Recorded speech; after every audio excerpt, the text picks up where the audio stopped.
As you heard, part of Lucky Lad's mission is to help teach kids where their food comes from. But there are people all over the world who don't know where their next meal is coming from.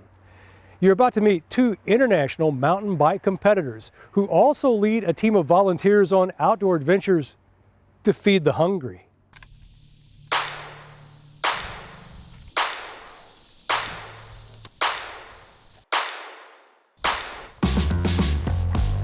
I've been cycling, doing it for fitness and recreation and joy for almost 20 years. It's a lot of fun to get out into nature and ride trails, go fast on the bicycle. So the first thing I think about when I start mountain biking is don't crash. But other than that, a little bit deeper into the surface, I'm giving thanks for being where I'm at.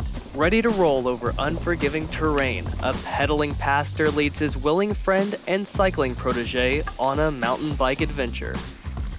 I mountain bike just to get out, to get away from things. This is fitness for me, it's exercise for me, but it's also kind of my own Sabbath time. And a lot of people have their own description of what their Sabbath is. A lot of people say it's rest. And even though this may not seem like it's restful, it is rest for me because it's away from the regular routine. It's in nature. It's kind of experiencing God's creation. So that's really my Sabbath time. The two cyclists are training for their next race. The fun thing about Montgomery Bell is that there's a lot of different types of trail as you ride. There's some that is pretty flat and pretty clear and pretty easy, and then as you get further along, there's also lots of rocks, lots of big hills, ups and downs, lots of climbing, so there's a little bit of everything. But as challenging as it is, the trail at Montgomery Bell State Park is no comparison to the course they recently completed.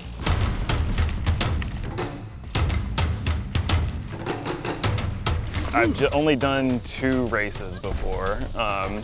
Tommy and I just got back from a trip from Tanzania where we did a 4-day mountain bike race. And that was my second ever race I've ever done. The first one was a couple of weeks before that as a practice run. It was a great experience. Got to see a lot of different cultures and different people. It was a 4-day mountain bike race. The race is called K2N, which it means Kilimanjaro to Natron. So you start at Mount Kilimanjaro and ride about 250 miles to Lake Natron over 4 days. It was very challenging, but also a lot of fun. A big adventure on the bike. Both bikers are also sharing what you might call an adventure of biblical proportion.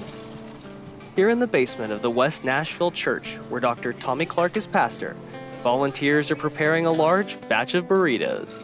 We meet on Mondays and Thursday evenings. We meet here at West Nashville Church to prepare our food. Each tortilla-filled treat is quickly prepared, assembled, and wrapped in aluminum foil for delivery.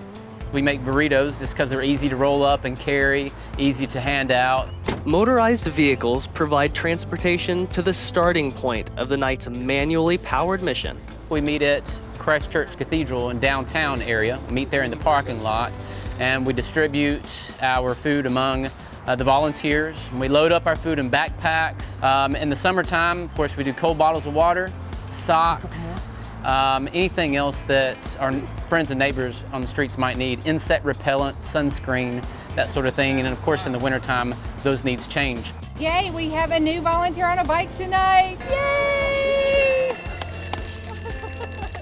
A teenage volunteer recently gave up a birthday celebration to serve. I look forward to these nights. These nights make my week, and just because it was my birthday, the world's not going to stop for me.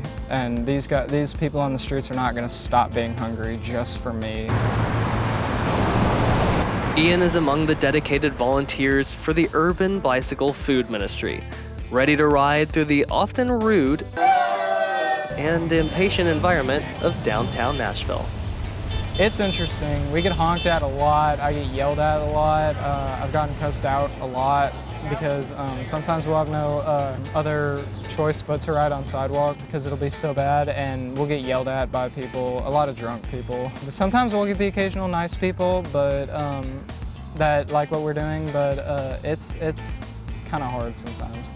I think a lot of motorists get impatient with cyclists because they're in a hurry and they want to get somewhere fast. However, on the bike, we're having an experience.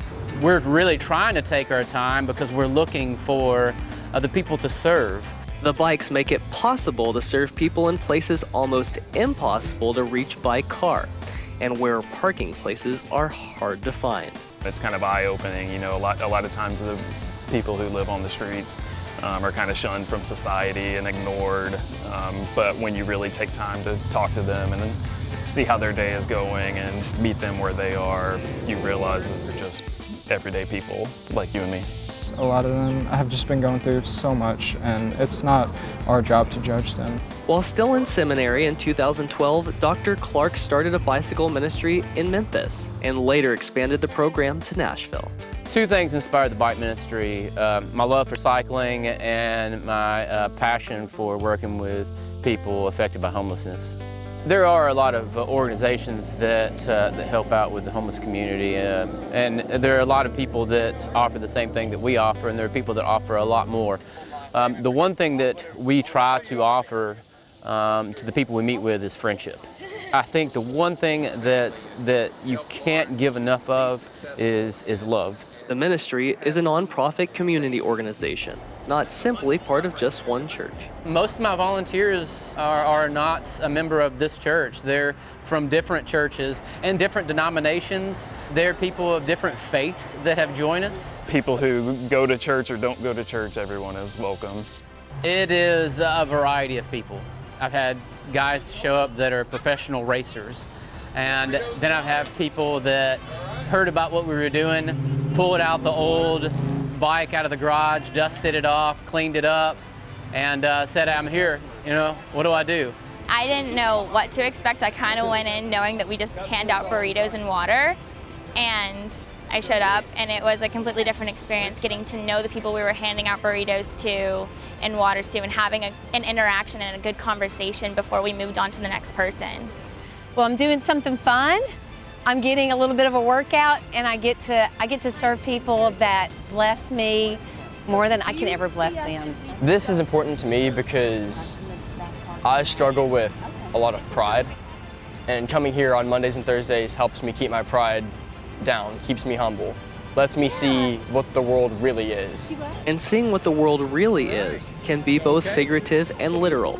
Touring downtown on two wheels offers views without the glare of a windshield. For some, it's a spiritual experience. There's God moments all over. Normally when we're coming in this time of year, the sunset, I mean, if you look behind us right now, the sky is so beautiful. We see rainbows. It's almost like we see the presence of God all around us while we're out here serving our friends. And looking at the world from behind handlebars can apparently elicit enthusiasm, not only for serving others, but for adventure. The people that show up that don't normally ride bikes will develop this whole new love for riding bikes. I don't think I had ridden a bicycle for probably 10 years before we started riding downtown. So I kind of had to relearn how to ride, and it had so much fun that I started wanting to ride more outside of that too. I'm Ezekiel Noel Hall, on the wild side.